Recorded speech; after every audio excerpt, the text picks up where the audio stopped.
everybody. There you go. My name is Michael Kaiser. I'm the president and CEO of Defending Digital Campaigns. I'm very excited tonight. We have great training. I have Betty Fleming here, who is the Director of Onboarding and Support at DDC. She'll be joining us and coming in. And then a little bit later, Sam Allman from Google will talk to you about AI. So we have a really great training. I think we should just jump right in. Oh, a couple of little housekeeping issues, of course, before we start. Um, this training is open to people, to anyone, so it's a nonpartisan, non-aligned training. People have various points of views. So we want people to be respectful in the chat. And really, that's really easy if people just list their comments to the content that we're talking about, which is going to be cybersecurity and artificial intelligence, or AI, probably a better way of saying it.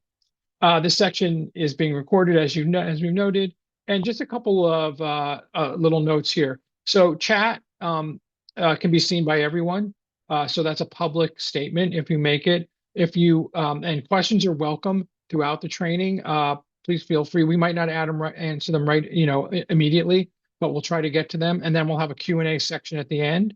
And you can also leave a private question. If you have a question like, you want to leave in the Q&A part, that will be private and one of us will answer to you directly, but no one else will see it. So just keep that in mind as you're leaving your comments.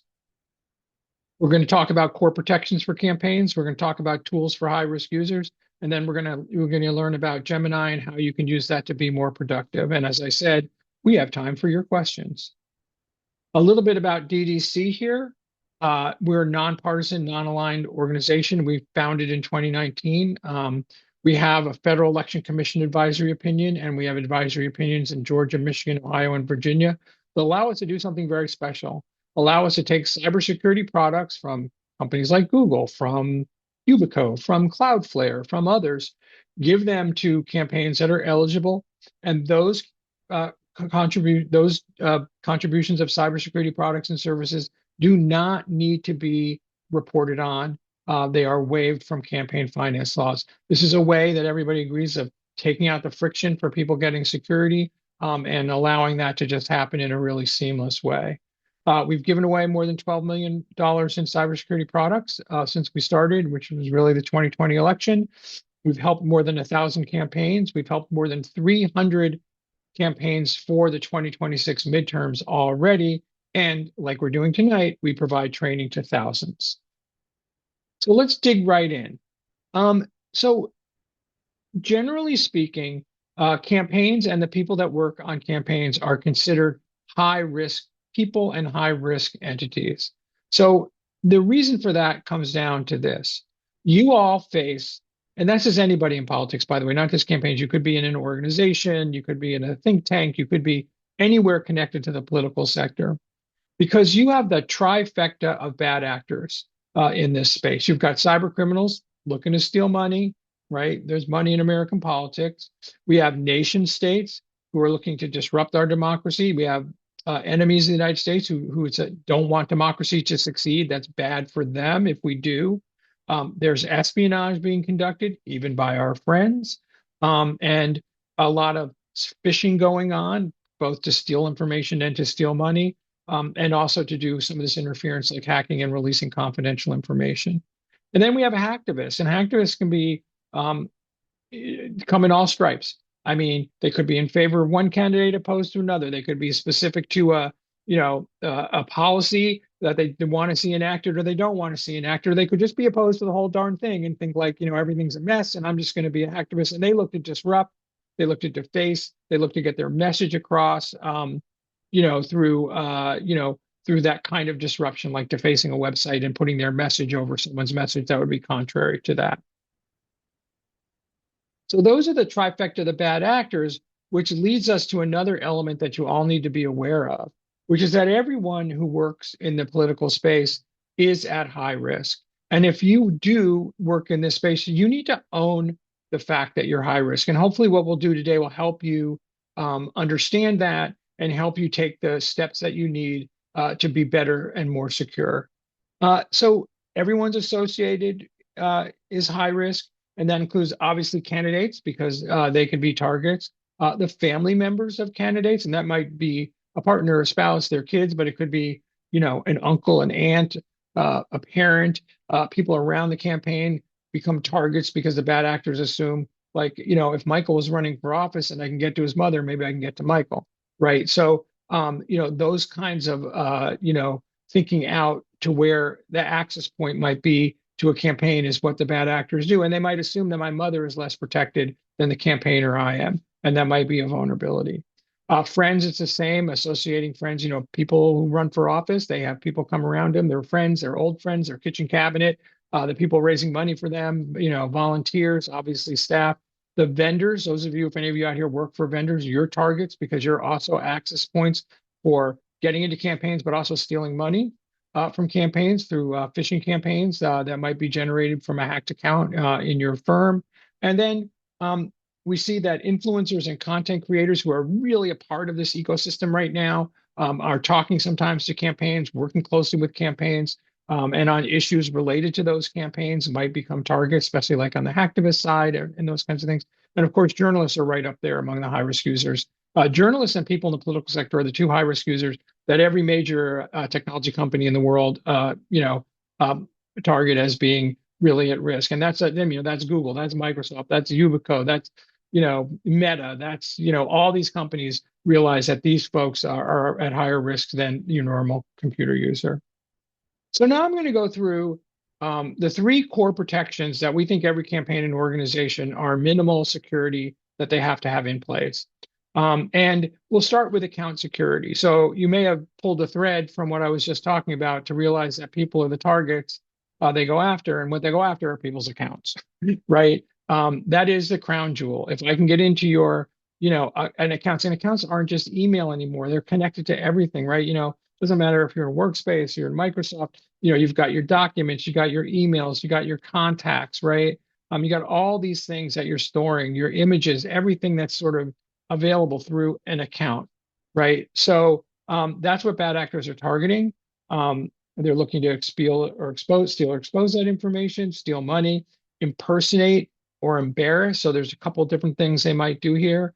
They might impersonate the campaign by trying to send emails or put out, social media posts that look like they're from the campaign, and they might have different motives of what they're trying to achieve. Maybe they're trying to like send a message that says like, what is Michael saying? That's not what he's about. I'm not going to vote for him anymore. Or maybe they're just trying to impersonate the campaign and fish you to steal a donation, right? So there's a lot of different ways they might impersonate.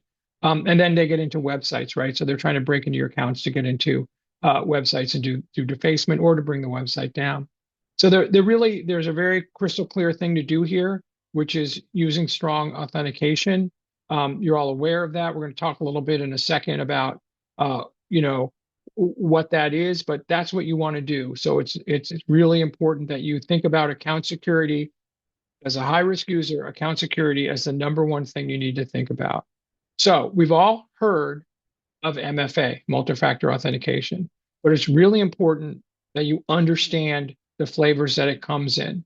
So basically, multi-factor authentication is something something you have, right? Something a password, something you have, which your devices, your laptop and your phones, for example, are something that you have that are identifiable, they're unique, or a pass key, which we'll talk about a little bit in a second, a little bit more, or a security key, which is a piece of physical hardware that plugs into a USB device on your computer that you might be asked for when you try to log into an account. These are great.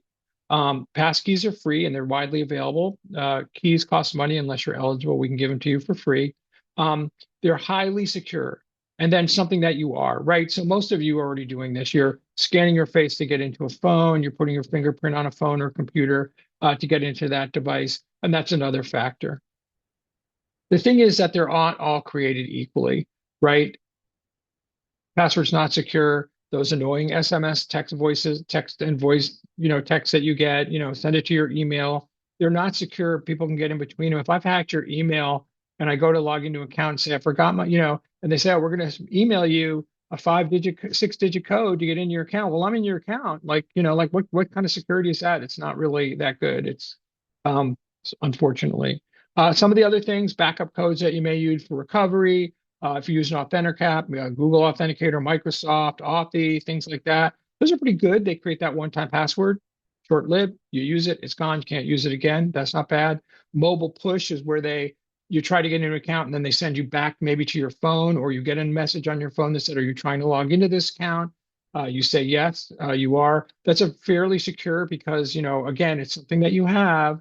It's your device. It's identifiable. It's unique, right? But the strongest authentication, no doubt, is FIDO security keys or a pass key. And on that, I'm going to turn it over to Betty, and she's going to show you how to turn on a pass key and how to turn on the strongest protection that you can get from Google. Take it away, Betty. Thanks, Michael. I just sent a request to share my screen, so it might take a second. So hi everyone, I'm Betty. I am the Director of Support and Onboarding at Defending Digital Campaigns. So in this short demo, I'm going to show you how to turn on Google Advanced Protection Program with a passkey. So Google Advanced Protection Program, or APP as we call it, safeguards the workspace and personal accounts of users with high visibility and sensitive information who are most at risk for targeted online attacks. So the number one threat that people in the political sector face is account break-ins. So to prevent these, DDC recommends using a passkey, which Michael just mentioned, with APP as a core protection. So now I'll show you how to do that. So the best way to get to Google Advanced Protection Program is actually just to Google Google Advanced Protection Program. And then you want to click on that first link right there. And then in the top right, you'll click this blue Get Started button. And it's very intuitive. You pretty much just want to follow along with what it says. So I am now logging in again.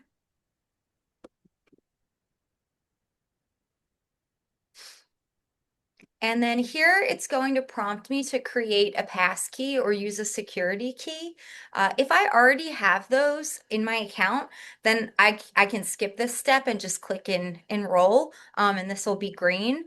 But I don't have it set up, so I'm going to show you how to do that. So I'll click create one passkey, create passkey again, and then create passkey again. I'm gonna get a couple pop-ups here. You might not be able to see them, but it's prompting me to touch a designated spot on my computer. So it will prompt you through however your passkey is created, however you authenticate your device. Again, for me, it's touching that spot on my computer, but it might be different for you. So you just do as instructed.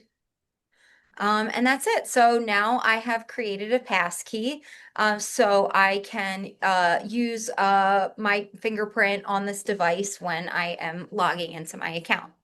And then now that my passkey is created, I'm going to click Enroll in Advanced Protection. And that's it. So I have successfully enrolled in advanced protection. Again, as you see, it's super intuitive. You just go to that landing page and follow the instructions. And one thing I'll mention is you definitely want to add a recovery phone and email, which you can do in your security settings, especially if you do enroll in advanced protection, just because it is that extra layer of security. And if you do happen to get locked out, it's definitely good to have that recovery info so you can get back in. So back to you, Michael. Thanks, Betty. So let's just recap here quickly. First thing you're going to do is use the strongest form of authentication that made available. If they only allow you to have a password, hopefully they don't at this point, then you're going to want to have a long, strong, and unique one. Then you're going to use a pass key, which is just that digital credential that is actually resident on your device. And we didn't really maybe explain that as strongly as we should, and or a security key. Then you're going to turn on like Google's Advanced Protection Program, because it's designed exactly for people like you who are high risk users. That's who it is created for. If you're on Microsoft, they have Account Guard, which you can access, and we'll show you how to find all that information, which is their similar program. And then in a lot of cases, you'll see login with Google across the internet. Use that because you're going to be then bringing your very strong credential to that new service that you're signing up for. And you won't have to create a password. You won't have to do all that stuff, and you'll have the best account security that you can have by doing that. So let's move on to websites. Websites are pretty serious targets of the bad actors. They tend to get these things called DDoS attacks, which are distributed denial of service attacks. And that's when like they just flood your website with so many requests to get on it that it just goes down and no one can get on anymore. These are easy to launch and very common, unfortunately, in the political space. You tend to see them uh, toward the end of the campaign, right? I think in 2024, we saw a slew of attacks on state parties, on organizations that were supporting campaigns, on campaigns themselves at the end of the campaign, because that's when people can have an impact, right? So the good news is that there's a bunch of free solutions to get this DDoS protection. Google has Project Shield, which is a DDoS protection free for high-risk campaign organizations, of which campaigns would be included, and many other political organizations and journalistic organizations would be included. Very easy to apply for and get. Cloudflare, which maybe some of you have heard from, has a free DDoS protection for any website on the planet. You can sign up for Cloudflare. And if you're DDC eligible, we have Cloudflare for Campaigns, which is a higher level product from Cloudflare, normally paid business level product. And we can provide that to you if you're eligible. And then there's another way to do this, which is if especially campaign websites, which are not very complicated, they have a donation form for sure. Then they have a bio. Usually have the position statements. They're not very deep and they're not very complicated in terms of the mechanics in them. They don't have a lot of stuff going on under the hood. Using a service like Squarespace or Wix is actually pretty good protection. Or there are others besides, paid services like Fastly and Proofpoint and others, which you can use as well. Usually your web developer is the person you want to talk to about this. And if you're a campaign that's eligible, we can work with your web developer to get you on the free Cloudflare. On the Cloudflare for Campaigns, no problem. So really important protection. It's kind of a set it, forget it. Once you get it, it's pretty easy to get and you're done. The third protection that every organization must have is some form of email security. Now, it comes in two flavors. It comes like protecting your outbound emails and protecting your inbound emails. You need to do at least one of these. Most important probably is your outbound email. So campaigns rely on email significantly. And if it's not protected, your outbound emails, you can be hijacked, you can be impersonated, you can be spoof a state party domain, you can spoof all these things, sending fake donation requests, like I said, phishing. So protecting the stuff that goes out is really important. And then protecting the inboxes is very important. Well, let's take protecting the inboxes first, because that's the easiest. If you do what Betty just showed you, and you can play along with the home game right now if you want to set up APP, it's so easy. You will really protect yourself from phishing. A passkey or a security key, FIDO security key, are virtually unphishable. They can't be stolen. They can't be copied. They're really great. So that's a good protection. But if you need more, there's more. The other part is outbound, and that's a little more complicated. And that requires something called DMARC. And DMARC is a way of authenticating a domain like Betty for Congress as the source of email. So when that email gets sent from Betty for Congress through and it gets processed by Microsoft or Google or Yahoo, which are like the big mail processors on the internet, they see this DMARC status that you have, and they're like, okay, that's a legitimate domain, that's authenticated, that's an authentic email, send it along on its way. If you don't have it, it could be stopped, it could be blocked, it could be sent to spam. Now, DMARC is the most complicated thing that we're asking you to do, unfortunately. It's not just a thing, it's not just a switch that you throw and all of a sudden everything is, dandy and your emails are being delivered. You have to go and you have to set up DMARC, and that requires getting it in place and then going through a period of time where your outbound emails are reviewed, and then you get reports saying what's going on, because DMARC has a couple of different sections. It has the actual authentication of the domain itself, or a subdomain if you're using that, and a lot of campaigns use subdomains when they're sending, and also the proper configuration of any mail services that you're using. So if you're using MailChimp, if you're using ConvertKit, if you're using a fundraising software program, that's that you're buying for your campaign or your organization, that, those have to be properly configured, and there's hundreds of them. And so you need to make sure that yours is right. And that process will tell you whether it's correct or not. And then you have to go in and make the settings inside your account to make sure that it's going to go through. So you're already, just by hearing me say this, probably being like, oh boy, that's really a challenge. And it is a little bit. There's a couple of things you can do. There's Valamail Monitor, which is a free DMARC, will get you started and at least start you to get those reports and see what needs to be done. And then we have Valmail for campaigns for eligible entities. Like I said, protecting inbox is easiest you start by enforcing the strongest authentication for your accounts on your campaign. Okay, so now we're going to move on to something slightly different, but still really in the same realm of what you need to do. Everybody, as an individual in this space, is also a target, and that means that your personal accounts and your professional accounts are both targets. So you need to make sure that you do everything you can and own, like I said before, that high-risk user profile that you have and put in place the personal protections that are important. The good news is, if you're a Google user, and there's some equivalent services on Microsoft as well, is that there's a lot there for free that you can do, that you can just turn on, and you should just do it. So we already told you how to set up a passkey on Gmail accounts, and that can be for both, your office and your personal. You can turn on APP, which you absolutely should do. You can use federated logins, which I already talked about. These are really core protections for you as a user.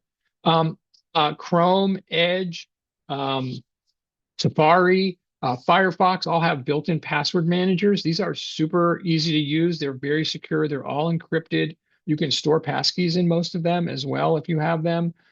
They create and store unique passwords for you. Use them. You don't need an enterprise version unless you're a more complicated enterprise. These versions that are available when you sign into your account are awesome.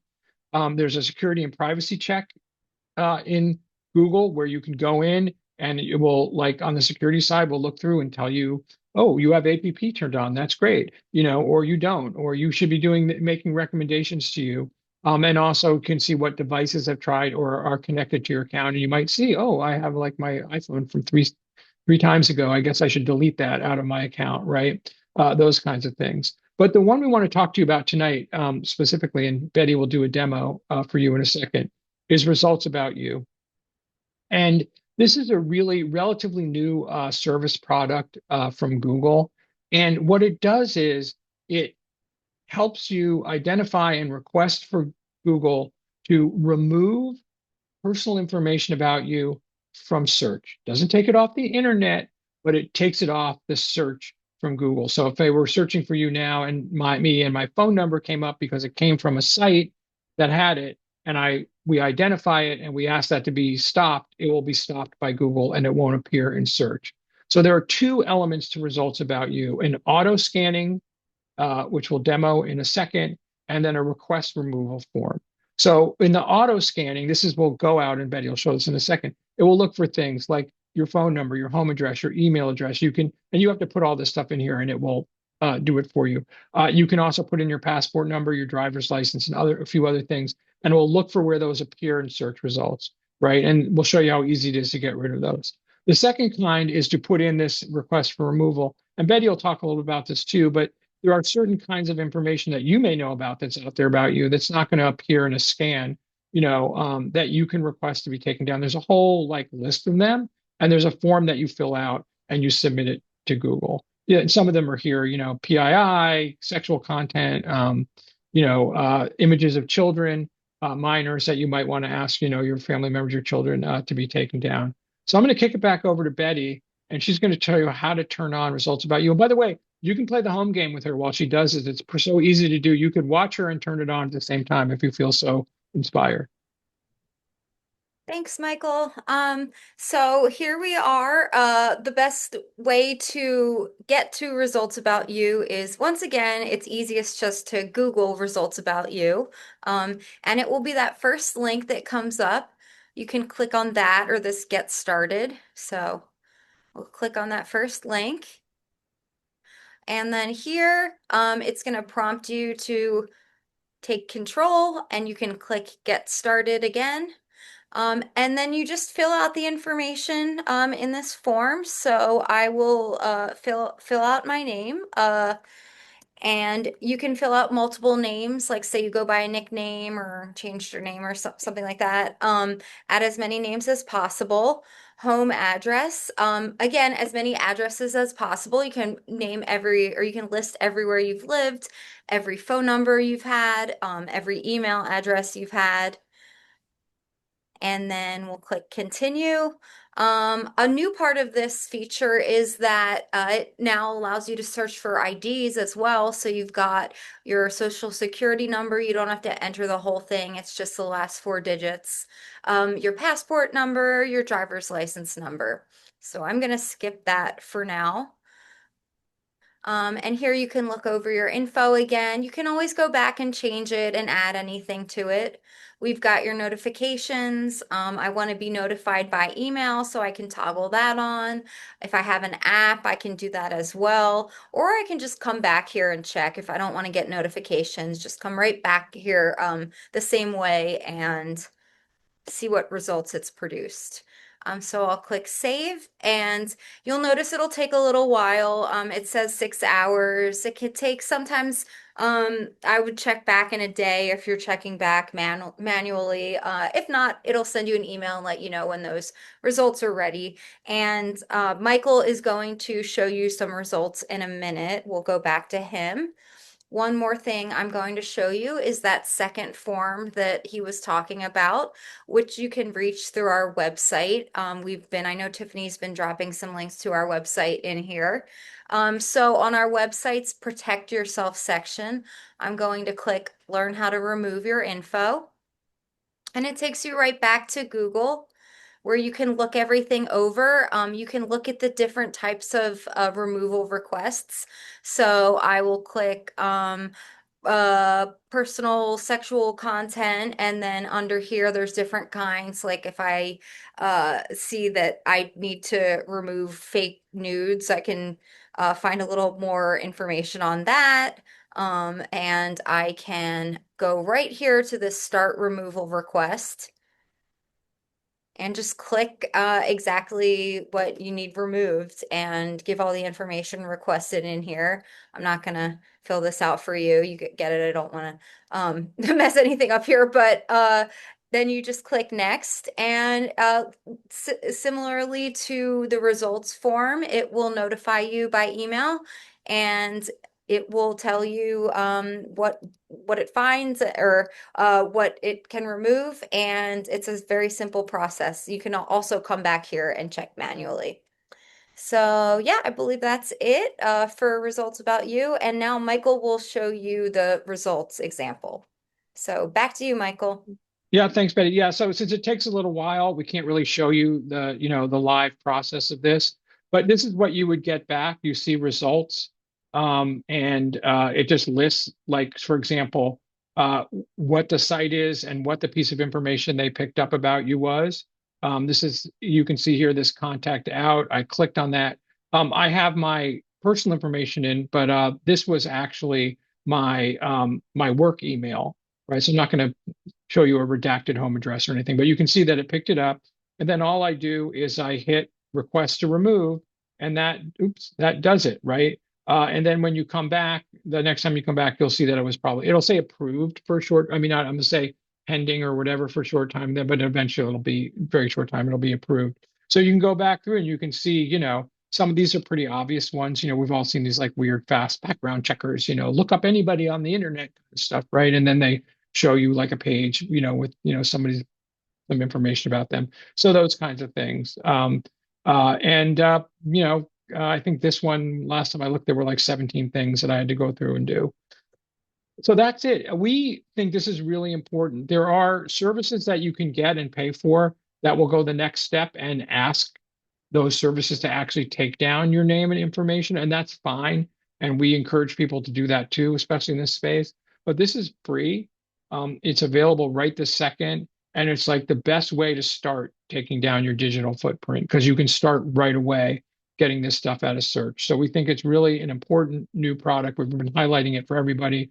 People in this sector seem to love it because it's free, because it's easy, and because it starts to give you a little bit of control over your own personal information. Just a reminder, it's only removing it from search. It's not removing it from the entire internet. And that's kind of all what we have for you tonight. I'm going to hand it over to Sam in a second. Just if you go to the, defendyourcampaigns.org, protect yourself, you'll see links to everything we've talked about today and more. And if you go to defendcampaigns.org, secure your campaign, you will find all the information about core protections, including links to the free products. We have some videos in there about some how-tos about how to do stuff. Betty's made a slew of videos around some of this stuff. Our goal is to really help you get this stuff done. We don't want to just wave our finger at you and say, do this, do that, do that. We want to make sure that you have the information that you need to get these tools implemented and to get your organization or campaign more secure. That's our mission in life, and we're here to help you do that. So I'm going to hand it over to Sam now, and welcome, Sam. And let me just say, well, before Sam starts, that the partnership between Google and DDC goes back all the way. Google is one of our first partners. They have been one of our biggest supporters. And this partnership is really the way partnerships should work in security. There are things that we do well, and we do those. And there are things that Google does really well, and they do those. And together, we try to cross as much of the ecosystem as we can to reach as many people as we can. So it's great to have Sam in tonight. It's great to work with the civics team, and I will hand it over to you, Sam. Thank you, Michael, for the warm welcome. Hi, everyone. I'm Sam Aliman. I'm at Google as a civic outreach manager, as Michael mentioned. Our team exists basically to help campaigns and the federal and state and local governments whenever they have issues with Google-related products, but as well as doing trainings for campaigns and for federal staffers as well. We can go to the next slide. So today's training, we're going to look at how AI is driving a new era of American innovation and how Google's thinking about it. And then more importantly, what you guys are here for today, how it can help your campaign work and what you guys are dealing with day to day. So as a technology, AI presents a huge opportunity to help America become stronger and safer and even more competitive. So at Google, we've been at the forefront of AI research and development for over a decade, and we remain committed to help fuel a new era of American innovation. So we're already using AI in a lot of big ways, from helping small businesses to helping detect eye disease and breast cancer earlier in patients. And one of my personal favorites, which I think is really interesting, is forecasting floods and wildfires. We have a satellite up in space. I do not know how it works, but that satellite is able to detect when floods and wildfires are happening before they happen, and are able to alert local communities of when that is arising, and so they can act on it before it can cause real damage. And so those are just a few ways of how we're using AI in very big way. So let's get into why you're all here today. AI. Before I get into it, I'm really curious if you could give me like a react or a comment on how you guys use AI, if at all, in your day-to-day or at work. I'll take anything. A thumbs up, a thumbs down, a heart. All right. No. Okay, got a thumbs up, got a heart. Love to see it. Okay, great. I love that. So before I get into kind of the meat of Gemini, we're going to go ahead a couple slides, Michael. Keep going, keep going. Really want to get into like how Gemini works. So you should understand the very basics of generative AI. Generative AI can help us create new content, and it builds on existing technologies, like large language models, which are trained on large amounts of text, and learns to predict the next word in a sentence. So when given a prompt, generative AI uses a statistical model to predict what is the expected response might be. And this generates new content. So for example, peanut butter and blank is more likely to be followed by jelly than shoelace. And generative AI can not only create new text, but also images, video, and audio. So next up, you can see how to actually use Gemini. It's designed to be like your go-to AI assistant for like writing and planning and learning. In seconds, Gemini can answer almost anything really, by combining its own knowledge model with real-time data fetched directly from the latest and greatest in Google search. So the way you ask Gemini questions really makes a big difference in the quality of the response. So the stronger the prompt, the stronger the response. So we want to share some learnings that have helped us improve our own prompt writing. So better prompts yield better results. And so on the screen, you can see here like the anatomy of a really good prompt. In no particular order, but first up, give it a role, put Gemini in a relevant position, define the goal. So give Gemini a clear aim, specify the audience, tell Gemini who is reading the output, set a restriction or a style, guide Gemini by establishing an output style, and then format the result. So explain to Gemini how you want your response formatted. It's worth noting that while all of these elements do play a part in a strong prompt, they don't necessarily, you don't need each one to have a strong response, but they do play a factor depending on what you're looking for. So you can see on the right, like opposed to just asking, what is prompt engineering, using something like explain prompt engineering, like I'm a fifth grader, answer in bullet points that are 1 to 3 sentences, and use Cookie Monster as an example. Obviously, this is a little bit more fun, right? And so on the next slide, I think we have one on government. One more, if you don't mind. That's why it's big. Yeah, thank you. So you're a comms director for a government official. You can put in the member that you're working for, the principal.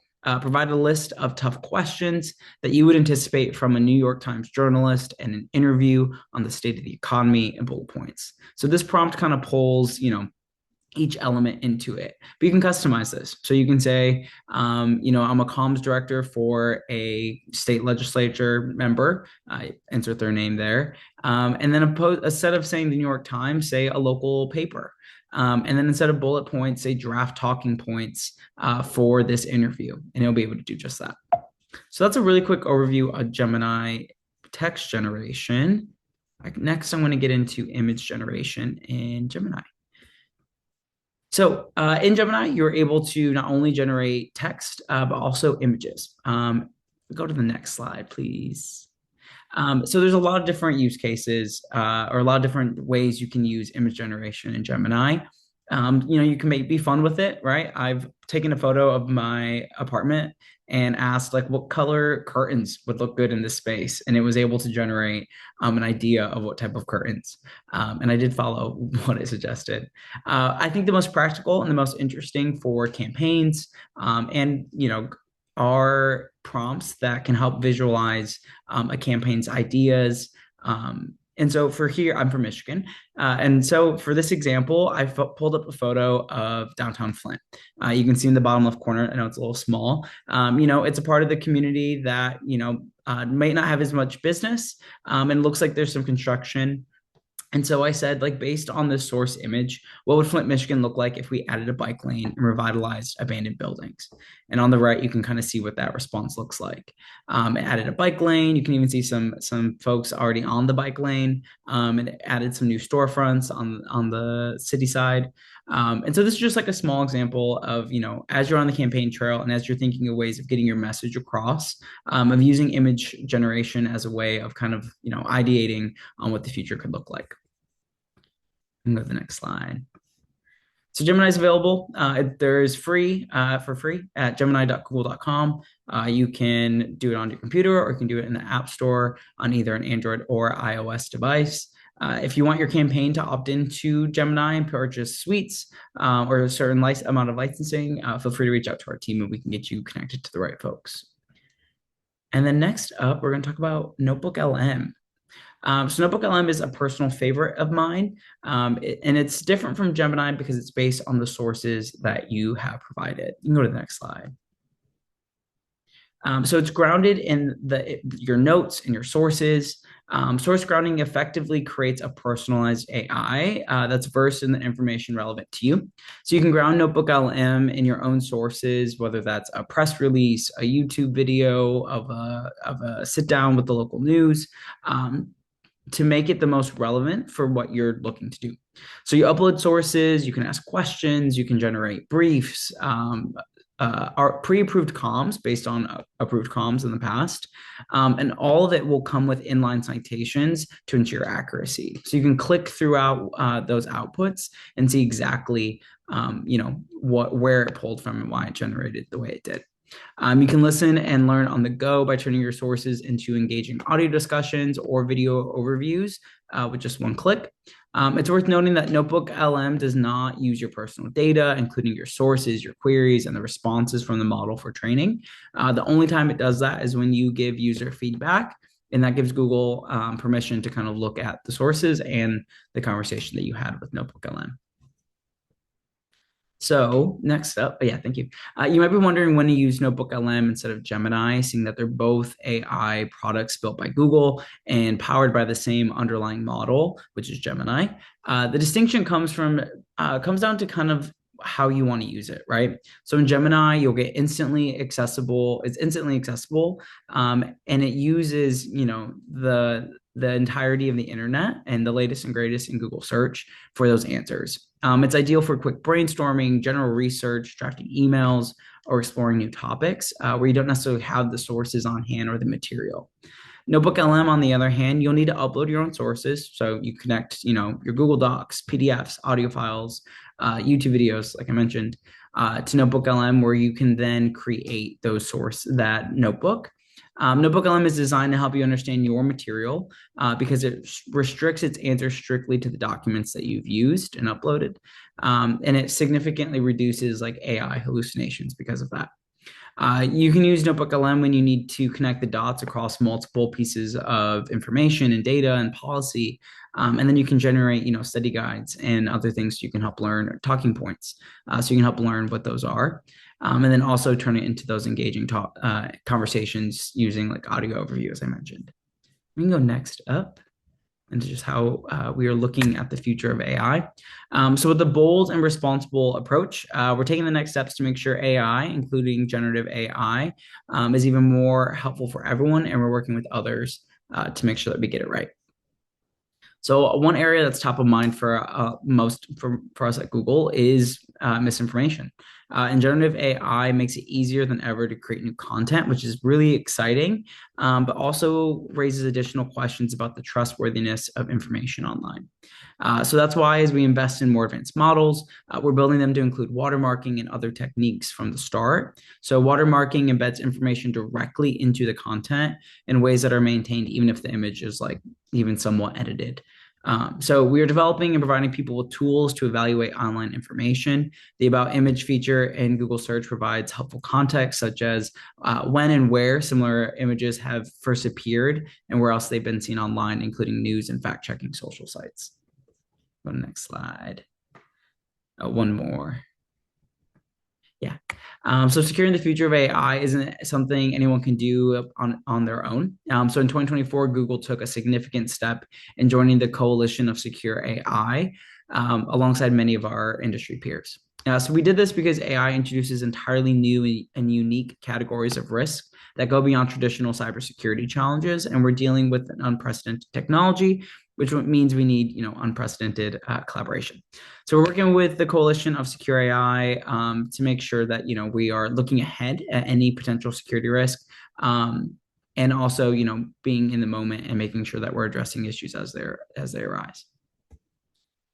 And then last up, we believe that users should have information to make informed decisions when viewing election ads, and that contains synthetic content that's been digitally altered or generated. And to that end, verified election advertisers must prominently disclose when their ads contain any synthetic content that inauthentically depicts real or realistic looking people or events. And this disclosure must be clear and placed in a location that's obvious to all viewers. And this applies to image, video, and audio content. So that being said, that is a really quick overview of Gemini, NotebookLM, and how we are trying to be responsible with AI. Our team exists to train folks further on these tools. And so we're more than happy to come join your campaign staff, comm staff, ledge staff, you name it, and kind of do a deeper dive